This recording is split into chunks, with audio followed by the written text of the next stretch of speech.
Hey everyone, Rossana here with your coverage of the Grand Slam of Poker Series here at Hustler Casino. We are in day 2 of the 400k guarantee, and joining me today is Jared Griener. Hi Jared, how are you doing? I'm great, how are you? Great, thanks for asking. So you're in day 2 right now, but not only that, you just came off a great run at the WSOP. I'd say you got 7th in a $1,500 bracelet event, and you cashed in other things as well. How was that now that you've had time to let that settle in? It was awesome. It was definitely the best poker experience I've had. I had to cash at the bike for a little more back last year, but I would say that that final table at the WSOP was definitely the best experience I've had so far.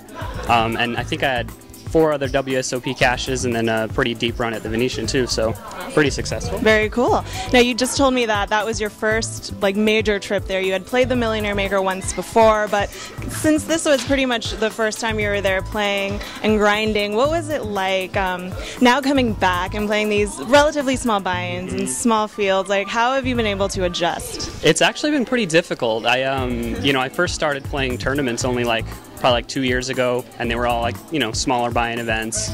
Started trying a couple 1500s, but then playing a month and a half pretty much 1500s or more, with obviously every pro there, was a lot different. And I'd say the first couple events it took me a while to adjust, got the hang of it, and I actually liked it a lot.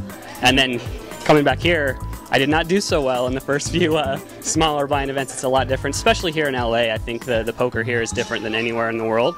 I actually really enjoy it, but you do have to adjust your style quite a bit.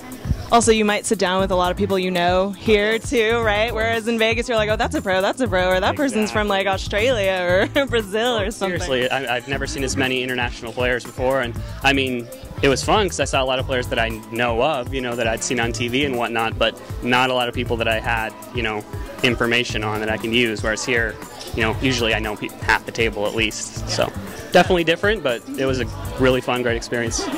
Well, speaking of being back in LA, you are in this day 2. You've got about an average stack. What's going to be your plan of attack for today? Well, I was a little frustrated because I had almost double what I have now, an hour left. But it happens.